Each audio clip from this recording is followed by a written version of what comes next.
Welcome back to the channel, everyone. In today's episode, I'm going to be putting new coolant in the FJ45. If you like the video, please consider subscribing and giving me a thumbs up. And with that out of the way, let's just get straight into it. Alright everyone, so now I'm moving on to putting the new coolant into the car. I've got some Newlon Premium Long Life coolant here. So that's just about ready to go in. I've already run the Newlon radiator flush through the whole system. Okay, so now I've got to go down there and pop that bottom radiator hose off, and then I'm going to try and drain as much of the fluid into that blue tub as I can.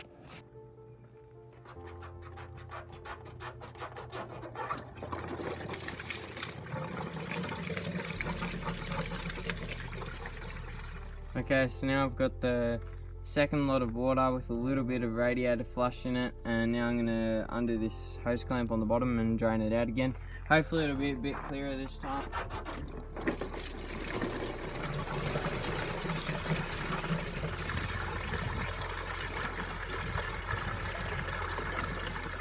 Okay, so now I just got to open up that little brass fitting down there. That's the drain plug for the block, so I can drain all the water out of the block, and then just hopefully get all that rust and crap out, and then hopefully I'll be able to get it down to the pan, but it's highly unlikely. It's probably going to go everywhere, but we'll give it a go. Alright, so I drained the block and then I repeated that. So I filled it up with water, ran it for sort of 15 minutes, and then drained it out in between each, making sure to leave a lot of time for the engine to cool down before I drain the water out and before I add the new stuff in. Because if you don't wait long enough to drain it out, you can burn yourself pretty easily, and if you put the water in too quickly, you're putting cold water into a hot engine, and it can cause the block to shrink really quickly and cause cracks in the heads or the block, and it's just not a good thing to do. So you're better off just giving it a fair while to cool down. You're probably going to be alright with half an hour to an hour, but I left it for like 3 hours in between each just to be safe, because I didn't want to risk any damage to the brand new motor. Okay, so I've got like 35 litres of demineralised water here now. So I'm going to flush the whole system with some of this, and then I'm going to add the coolant in with some of it, because apparently this will help stop it rusting. I'm not sure if that's true or not, because some people think it's a myth, some people don't, but I figured I may as well do it anyway, it can't hurt. So we'll get on to pouring this stuff in.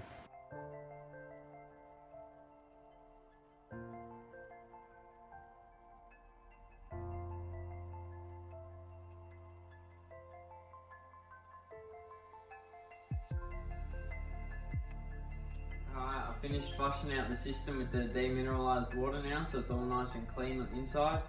So now I can move on to putting the coolant in and then topping it up with the demineralised water. Okay, so I've got my coolant concentrate here. It's from Newlon. It's a 5 litre, so this one here makes 15 litres of coolant. So you mix this with distilled water or demineralised water, which is what I've got, and I'm going to pour this whole 5 litre thing into the radiator and then just fill it up with demineralised. Online it said that the car held roughly about 16 litres, but when I drained it out I only got about 12 litres out, and I went through, tried to drain the heater core, drain the block, drained everything, and I think that was all that was in there. So, and then when I filled it back up, it only took about 12 or 13 litres as well. So I flushed it out with the radiator flush now, so I'm going to just fill it up with this now and add the demineralised water.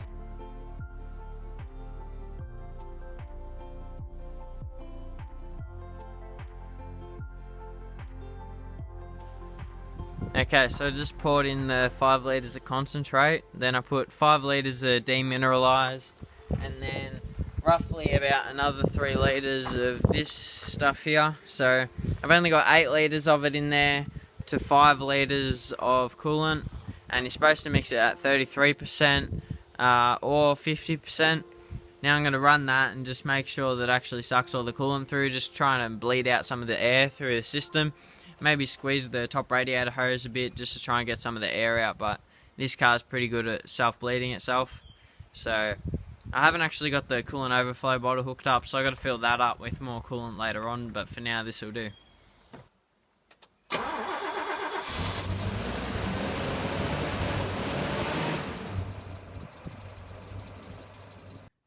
Thanks for watching the video, everyone.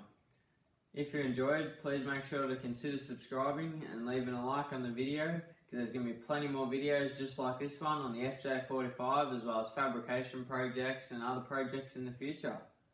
So with that out of the way, I'll see you guys in the next one. Peace.